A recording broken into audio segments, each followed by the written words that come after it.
다 했다. 자, 한번 방송을 시작해 보겠습니다. 지금 업비트에 비트마켓에 보면 이제 몇몇 코인들이 미친 짓을 하고 있는데 그거에 대해서 한번 써보도록 하겠습니다. 피해를 좀 줄였으면 하는 입장에서 쓴 글이니까 한번 들어주셨으면 좋겠어요. 그럴싸한 소설이라고 들어주셨으면 합니다. 이게 예전에 약간 이러한 경험담도 살짝 섞었으니까 소설이라고 봐주시면 좋을 것 같아요. 이제 가상화폐 단속 선언을 한 날도 30%가 뛰었다. 이게 뉴스예요, 그죠? 정부 점검 별거 없네. 가상화폐 단속 선언한 날도 30%가 뛰었다. 이게 세력들도 드라이빙을 해요. 근데 이게 바로 멈출 수가 없어요. 대개는 그래요. 왜냐하면 세력들이 나름의 체계가 있다 보니까 이상하게 돈이 생기면 조금 체계를 어떻게든 갖추려고 하더라고요. 제가 안 하는 그런데 이게 이 의사결정도 그렇고 이 상황들이 위로 올라가는데 시간이 들고 또 위에서 상황이 바뀌었음에도 불구하고 출두돼서 내려오는 돈들이 그 돈이 내 돈이 아니니까 직원들은 일단 정해져서 내려온 예산은 내 돈 아니니까 써야 돼요. 특히 중국인들의 습성이 좀 그렇더라고요. 그래서 모 코인들은 꼭 보면 하락장 끄트머리 오른 코인들이 있어요.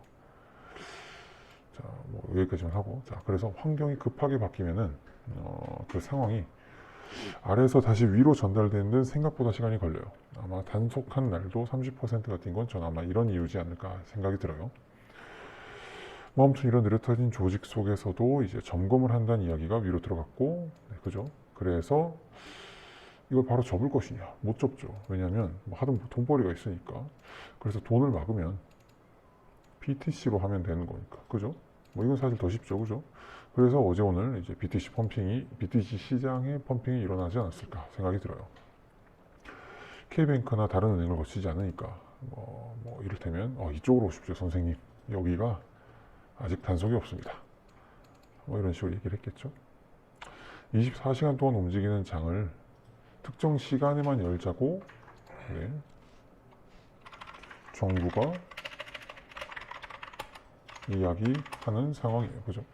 정부는 생각보다 느리고 또 생각보다 일바가 되고 싶지 않아요. 왜? 공무원이니까. 비트와의 상관관계를 안다고 해도 피해 사례를 쌓는 데는 시간이 좀 걸리고 이슈가 안 되면 선례가 없으면 이제 만들기 쉽지 않아요. 그래서 일단 하기 쉬운 방법대로 하던 대로 현금을 서로 막았어요. 그랬더니 이제 VIP께서 BTC로 시장을 옮기고 싶어 하는 것 같아요. 현금을 틀어막으니까 일단은 시장이 일단락이 됐어요. 그러면 한국 자체에서의 자체 펌핑은 생각보다 그렇게 나오기 쉽지 않을 것 같은데 그 중에 하나가 바로 이거예요. 추가적인 조치가 일단은 더 나오기도 쉽지 않을 것 같아요. 공무원들이 흔히 이런 얘기를 해요. 명장은 칼을 여러 번 휘두르지 않는다. 이런 전제에 좀 사로잡혀 있는데 공무원도 일반적인 임명직이거나 시험 봐서 들어온 평범한 인간이에요. 명장은 개뿔이 세상이 생각보다 복잡하고 이해관계가 엮여 있어요. 그러니까 명장 아닌 거 그냥 인정하고 상황 봐가면서 칼을 미친 듯이 휘두르는 게 사실 투자자 입장에서는 무섭고 싫어요. 투자자라고 하자면 투기자가 더 맞겠죠, 그죠? 이번에 아파트 급등 사태도 비슷해요. 아마추어 하는데 아마추어라는 거는 뭐냐면 야 그냥 더 하지 말라고 계속 이제 언론 조장하는 거죠. 시장은 한두 개 정도의 적절한 조례안을 정부가 내놓고 우리들이 하는 투기를 방해하지 않았으면 한다라는 게 보통 이제 마인드가 다 이래요. 그래서 구멍이 또 생겨서 이쪽으로 옮겨갈 때 그쪽도 또 막아버릴 때 이걸 눈치 안 보고 계속 막잖아요.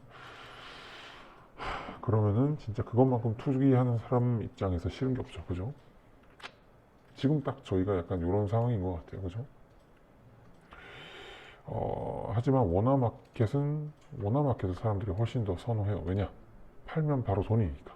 그죠? BTC로 흥행을 이제 옮겨가려고 하면 생각보다 코인이 진짜 많아요. 원화마켓도 이제 많은데 BTC 시장은 진짜 더 많아요. 그리고 대중은 일단 BTC 마켓에서 뭔가를 사고 파는 게 좀 어려워요. 그래서 이걸 갖다가 엎을 수 있는 화끈한 뭔가의 그 요소들이 필요한데 빠르게 BTC 시장을 올려버리면 이제 정부의 또 모니터링 대상이 되어버리고 천천히 올리자니 바이럴로 이거 돌려서 사람들 모으는데 시간이 또 걸리고 근데 어찌됐건 이렇게 하려는 한 개 이상의 세력들이 일단은 붙어 있어요. 그리고 BTC로 BTC를 늘리는 걸 진짜 해볼 생각인 것 같아요. 하지만 저는 역시나 엄청나게 올리지 않으면 사람들은 BTC 시장으로 쉽게 옮기지 못할 거다라는 게 커요. 그리고 여러분들은 지금 제 방송을 같이 들어주시는 이제 많은 분들이 대부분이 아니죠. 다 이제 투자자들이시니까 이제 위험성을 당연히 아셔야 돼요. BTC 시장은 리스크가 진짜 커요. 뭐 당연히 다 보셨겠지만 틱 단위가 진짜 커요. 6%에서 10%를 물리고 시작하는 시장이에요. 살려면 여기서 사야 되고 팔려면 여기서 팔아야 돼요. 이건 뭐 레드코인이라는 건데 틱 단위 보면 진짜 무섭죠. 이거 보세요. 틱 단위가 하나에 6%의 틱이 나온다는 거. 이거 해외에서 보따리를 했으면 했지. 이거 사가지고 6% 까고 시작하는 거 이거 말이 안 되는 상황이에요. 두 번째, 통정거래가 많이 발생해요. 통정거래라는 게 뭐냐면 거래량을 속이는 건데 거래소 입장에서 거래량을 마음대로 만들어줄 수는 없어. 하지만 이제 잘 거래를 하지 않는 새벽 때나 이런 시기에 서로 둘이 계정이 사고 팔고 지가 이제 서로 주고받고 하는 거예요. 그럼 이제 수수료만 내면 되니까 너무 유리하죠, 그죠? 하지만 이게 시간이 지나잖아요. 그러면 5분봉, 1분봉을 사람들이 안 보잖아요. 못 보죠. 거기까지 언제 스크롤을 하고 있어요? 못 하지. 그러니까 시간봉, 월봉으로 보면은 사람들이 뭐라고 생각하겠어요? 거래량이 터졌네 라고 생각하겠죠. 뭐 아시겠지만 BTC가 폭락하면, 비트가 폭락하면 알트 시장은 더 폭락하는데 그 중에 하나가 이제 비트 마켓은 더 폭락한다는 거예요. 진짜요. 이제 알트는 거의 몰락에 가까워요. 그런 상황에서 탈출하려면 알트를 비트로 바꾸고 비트를 현금화해야 돼요. 다 그 생각을 하니까 이제 알트 시장이 개박살이 날 수밖에 없는 거예요. 그리고 마지막에 이제 알바와 훌리건을 구분할 수 없다. 이게 전에는 이제 바이럴 팀에 의해서 타이에 의해서 각종 소식들이 막 전해져요. 정성글 뭐 이런 글들 표현을 쓰잖아요, 그죠? 근데 손해가 커지면 이제부터는 원화상장이라는 이야기가 돌기 시작해요. 그러면 이제 원화상장 한두 마디가 이렇게 툭툭 던지잖아요. 그러면 그때부터는 투자자들이 알아서 지들끼리 야 이제 슬슬 원화상장 할 것 같은데 라는 이야기를 지들이 직접 글을 적어요. 그러면 이 분위기에 휩쓸리면 나도 모르게 야 이거 이 정도면 원상고 타겠네 라는 생각을 하게 된다는 거죠. 근데 지금은 특별관리기관이에요. 원화상장 할 수 있을까요? BTC 마켓 움직이는 모습을 보면 수익률이 진짜 엄청난 것처럼 보여요. 그죠? 하지만 이거는 정말 피크는 짧고 높아요. 절대 제값을 받고 팔 수가 없어. 왜냐? 거래량이 그렇게 많지 않기 때문에 펌핑의 높이는 높지만 실제로 거기서 수익을 따먹는 사람들은 생각보다 없어요. 이게 맛있어 보인다. 그럼 이제 여러분들은 이제 코인의 진짜 매운맛을 못 본 거죠. 그죠? 벨리디티 이런 코인 뭐 들어보신 적 있나요? 이거 지금 어떻게 사야 돼? 이거 살 수 있을까? 못 사요. 이거 0에 가까워져 가고 있는데 오늘은 많이 올랐죠. 그죠? 이 보면 거래량이 이게 그냥 끝이에요. 이 거래량과 이 거래량이 진짜 어마어마한 거래량이에요. 물론 여기서 이만큼 다시 올라갈 수도 있겠지. 그러면 지금의 10배까지도 올라갈 수도 있겠지. 하지만 이거는 리스크가 너무 크다는 거죠. 원화랑은 비교할 수가 없어요.